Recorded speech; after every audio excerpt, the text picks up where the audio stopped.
소상공인과 중소기업을 위한 정부 지원에 대해서 잘 모르는 경우가 적지 않다고 합니다. 자, 그래서 이번에는 소상공인과 중소기업을 위한 정책자금 컨설팅을 진행하고 있는 이정훈 대표와 함께 자세한 말씀 나눠보겠습니다. 안녕하세요. 안녕하세요. 회사 소개를 부탁드리겠습니다.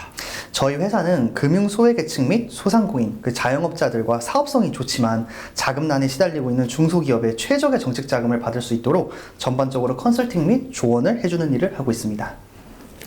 현재 소상공인과 중소기업은 어떤 어려움을 겪고 있습니까? 현재 총체적 난국이라고 보는 게 좋습니다. 100만 개가 넘는 소상공인 대표님들이 폐업을 신고했으며 자영업자들의 대출 연체율, 카드 연체율 또한 엄청 높습니다.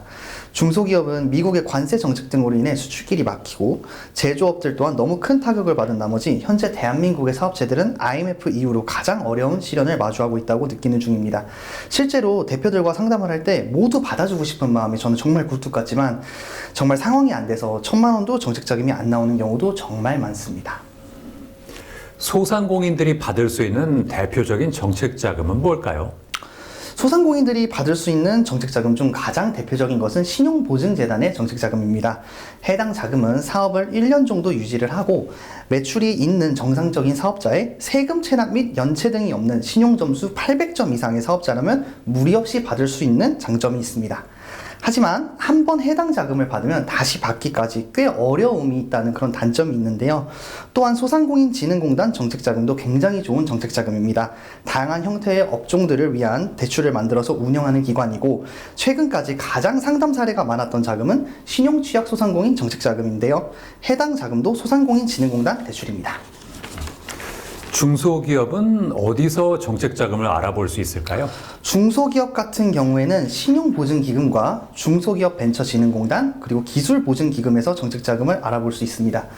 해당 기관들은 법적으로 중소기업, 즉 항시 근무 인원이 5명 이상, 업종에 따라 이제 매출 구간은 다르지만 보통 10억 원 이상의 기술력을 가지고 있는 강소 중소기업 및 중견기업에 대출을 해주는 기관들입니다.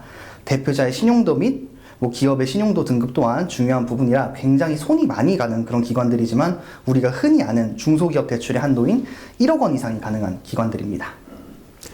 정책자금 관련 컨설팅은 어떻게 진행합니까? 먼저 이제 기업과 대표의 신용 상황 그리고 부채 상황을 평가합니다. 그리고 업종이나 업력, 기술력 아니면 정책자금 신청을 할 때 어떤 점이 문제가 될지 파악을 해서 정책자금을 최대한 많이 받을 수 있는 방법을 제시합니다. 정책자금을 최대한 많이 받을 수 있는 구체적인 방법이 있을까요?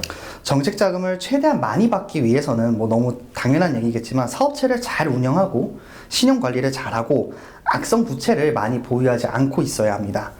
가장 좋은 방법은 다양한 기관을 잘 이용해서 사업체의 방향성을 숫자를 이용한 논리구조로 풀어내는 사업계획서 그리고 실사 대응 등으로 최대한 이제 많이 이렇게 도전을 해볼 수가 있습니다.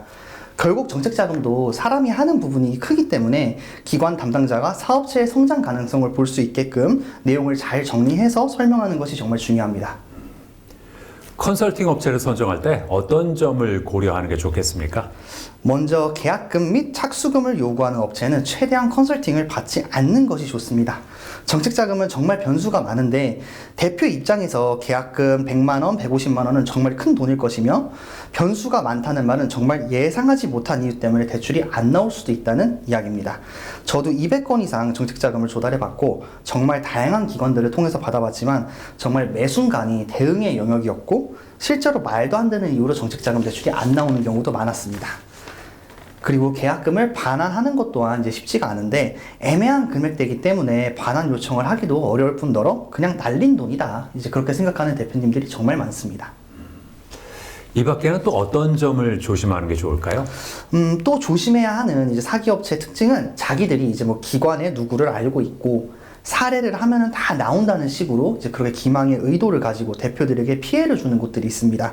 법적으로 공단 직원을 사칭하고 공단 직원에게 사례를 해야 한다는 명목으로 돈을 받는 건 형법상 사기죄에 해당됩니다.